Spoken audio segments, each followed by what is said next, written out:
Hi guys, thanks for tuning in. In my previous video I did an unboxing and gave some first initial impressions of the watch.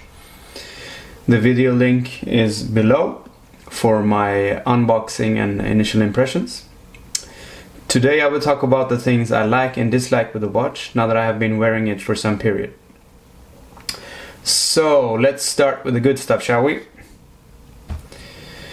First, the watch. The fit. The watch is really nice on my wrist. It's not on top, but more molding around my wrist. Included in the box was also an extra band for smaller wrists, which is a good thing. Being comfortable is really important, at least for me. I have worn the watch several days in straight and have had no complaints about it. It feels very nice. It's not heavy. It's not too light, so you feel it's there, but okay, it's not like a regular mechanical or a quartz watch in terms of heft, but it's still nice anyway. And the second thing I like about it, while being on the subject of bands, etc., it's the actual way of changing the bands, as the push pins have a nice lever which can be pulled to release the pin. But these pins will only suit Samsung Gear bands, I am assuming, as regular bands don't have the cutout for the lever. Having owned a Panerai with their quick release for the bands, I can assure you that these type of aids solutions to make strap changes easy are very welcome. Number 3, the battery life is, in my opinion, very good. It stacks up very well. In the first couple of days I was feeling around quite a bit, but I didn't drain the battery even then. I can easily do 2 days without charging. Today I've been wearing the watch to work and to the gym. I've answered a few messages on it, but most of the time it has been idling on my wrist. So and the battery percentage is about 83%. However, I guess if someone takes many calls, playing music on it, etc., the batteries will drain much quicker. But having it as a regular watch and using it time to time for what it can do, the batteries will sufficiently last for 2 days. Yeah, so that's pretty good actually. Number 4. The screen. The screen itself is brilliant. It's clear and crisp, and it's showing colors accurately with good saturation, and blacks, well, they're really blacks thanks to the AMOLED screen. However, it's not a big screen, as we are now used to in phones and tablets and whatnot, but for what it is, I have no complaints. The inputs directly through the screen work really well, in my opinion. I have had no complaints. Writing text messages work fine. And we who have been around some while, the layout of the TG9 works pretty well to write messages on. Number 5 on my positive list, it's the Tizen Os itself. It's really easy to navigate through and use. It's intuitive to understand and learn. However, it has its limitations, which I will get to soon.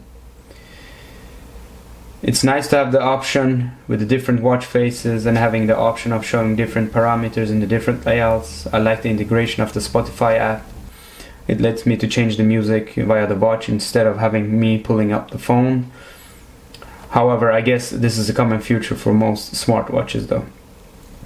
But all in all, it is really easy to navigate through the Tizen Os, and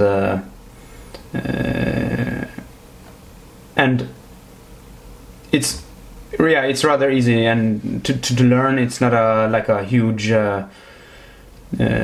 mountain to climb in order to operate the watch. Now let's get to the not so good stuff. So let's start off with the Tizen Os. It is a quick and intuitive OS, however it's not Android OS. That means the number of apps are limited, and the apps that you can download to it is the ones you get from Samsung's app store, so to say. So you won't have the same amount of apps available to you as the watches that are running Android OS will have.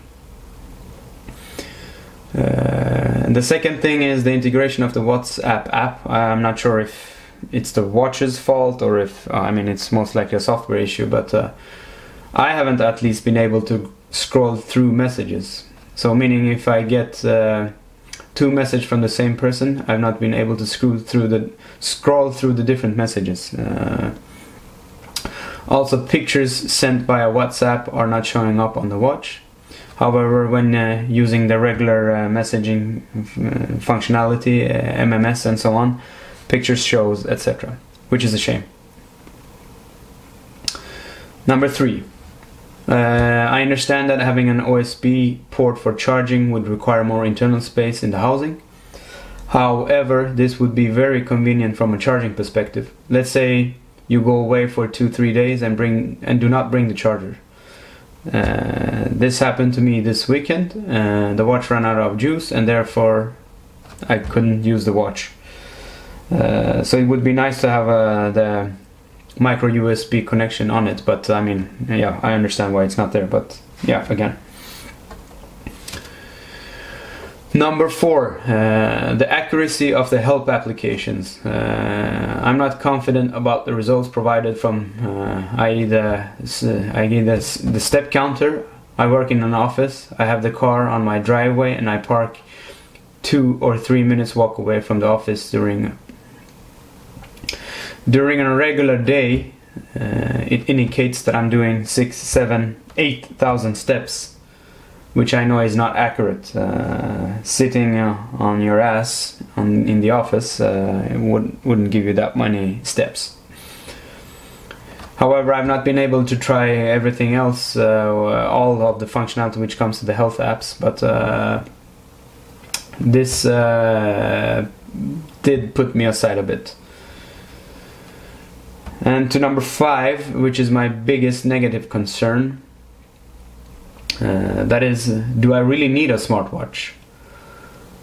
And I don't think it's specific for this make and model. I'm thinking in general. What is the purpose of it for me? And that should be the first question you ask yourself before purchasing a smartwatch. Is it to get notifications? Is it to answer calls? Is it to track how many steps you have taken? I find that the built-in functionality for the tracking of health is rather unnecessary for me. I go to the gym 5 to 7 times a week, but the health tracking functionality is nothing that I can use, as I don't run, bicycle, swim, etc. Okay, in occasions it's nice to have the ability to take my pulse, but that I can do via my phone. I have a Samsung S7 Edge.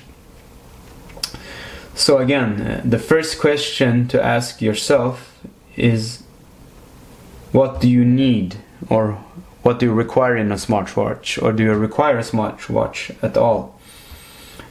For me, it was to have a beater watch. However, considering that the glass can crack or scratch, it's not as tough as say a Casio G-Shock.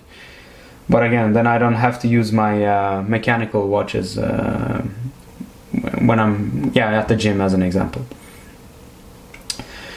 So guys, these are the 5 positive and 5 negative things I have to say about the Samsung Gear S3 Frontier.